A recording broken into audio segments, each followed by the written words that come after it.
Assalamualaikum warahmatullahi wabarakatuh. Selamat siang semuanya. Kami dari kelas manajemen 641A01 akan mempresentasikan materi berjudul pengendalian proses produksi mie instan. Melalui materi ini kami ingin menunjukkan bagaimana pengendalian proses berperan penting dalam menjaga kualitas, konsistensi, dan efisiensi produksi. Kami juga akan membahas tahapan utamanya serta standar yang diterapkan dalam proses pembuatan mie instan. Selanjutnya kita akan masuk ke materi. Latar belakang, industri mie instan membutuhkan pengendalian proses yang ketat agar kualitas dan keamanan produk tetap terjaga. Indofood sebagai produsen besar harus memastikan setiap tahap produksi berjalan sesuai standar.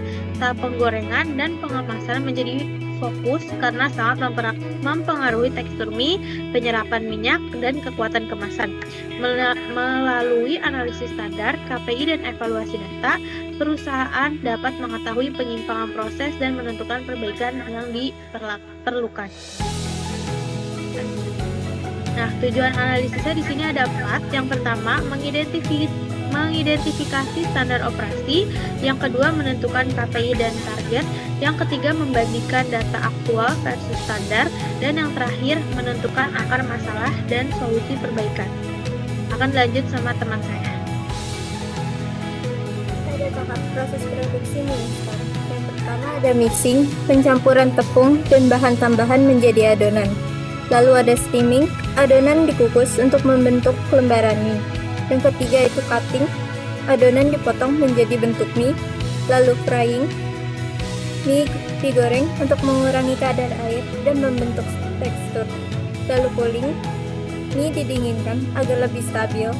Dan terakhir packaging, mie dikemas secara otomatis untuk menjaga kualitas dan keamanan.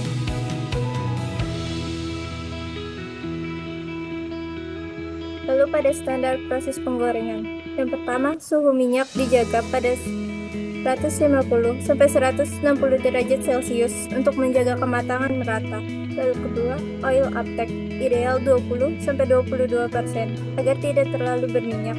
Yang ketiga, waktu penggorengan 90 sampai 100 detik hingga warna dan tekstur sesuai standar.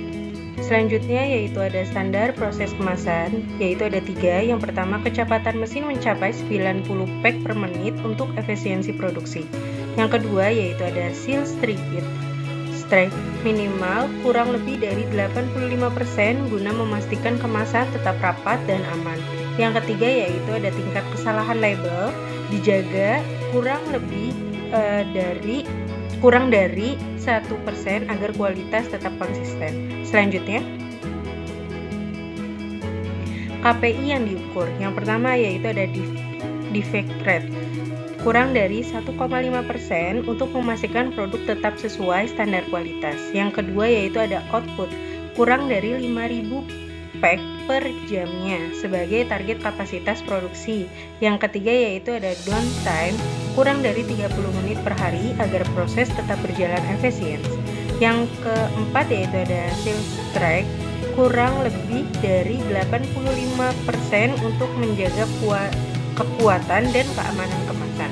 Yang kelima yaitu ada oil uptake 20-22% agar produk tidak terlalu berminyak dan tetap renyah. Selanjutnya akan dilanjutkan dengan teman saya. Ya, selanjutnya ada hasil data ringkas. Yang pertama ada defect rate 1,68%, lebih tinggi dari standar. Yang kedua, output 4.944 per jam, masih di bawah target.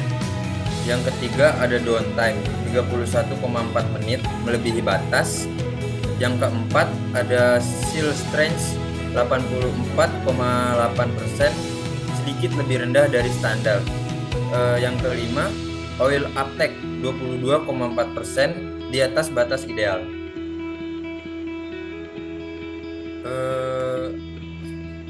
Akar masalah berasal dari main operator masih baru. Yang kedua, machine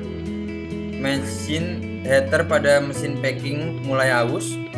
Yang ketiga, metode proses filtrasi minyak kurang optimal. Yang keempat, material kadar air mie tidak stabil. Yang kelima, environment, kondisi ruang produksi lembab. Selanjutnya adalah rencana perbaikan. Yang pertama, pelatihan operator training untuk meningkatkan akurasi proses. Yang kedua, ganti heater dan kalibrasi mesin packing agar hasil lebih stabil. Ketiga, filtrasi minyak setiap 4 jam untuk menjaga kualitas. Kelima, preventive maintenance harian guna mencegah kerusakan. Yang kelima, perbaikan gearbox dan inspeksi part agar mesin tetap optimal. Selanjutnya, dampak perbaikan. Yang pertama, defect rate turun kembali kurang dari 1,5% sesuai standar. Yang kedua, output meningkat hingga lebih dari 5.100 pack per jam. Yang ketiga, kualitas produksi lebih stabil dan konsisten. Yang keempat, penghematan biaya mencapai puluhan juta per bulan. Yang terakhir, penutup. Sebagai penutup, kami menegaskan kembali pentingnya bahwa pertama, pentingnya menjaga standar di setiap proses produksi. Yang kedua, pengendalian standar membantu memastikan kualitas tetap terjaga. Yang ketiga, pengukuran KPI memudahkan tim dalam menemukan dan menganalisis masalah. Dan yang terakhir, perbaikan yang dilakukan memberikan hasil nyata terhadap efisiensi dan performa produksi. Demikian presentasi yang dapat kami sampaikan mengenai materi tentang pengendalian proses produksi mie instan. Kami berharap penjelasan ini dapat memberikan gambaran yang jelas tentang pentingnya pengendalian di setiap tahap produksi. Terima kasih atas perhatian teman-teman dan Bapak dosen pembimbing yaitu Bapak Dudi. Sekian materi yang sudah kami sampaikan, kurang lebihnya mohon maaf. Assalamualaikum warahmatullahi wabarakatuh. Waalaikumsalam warahmatullahi wabarakatuh.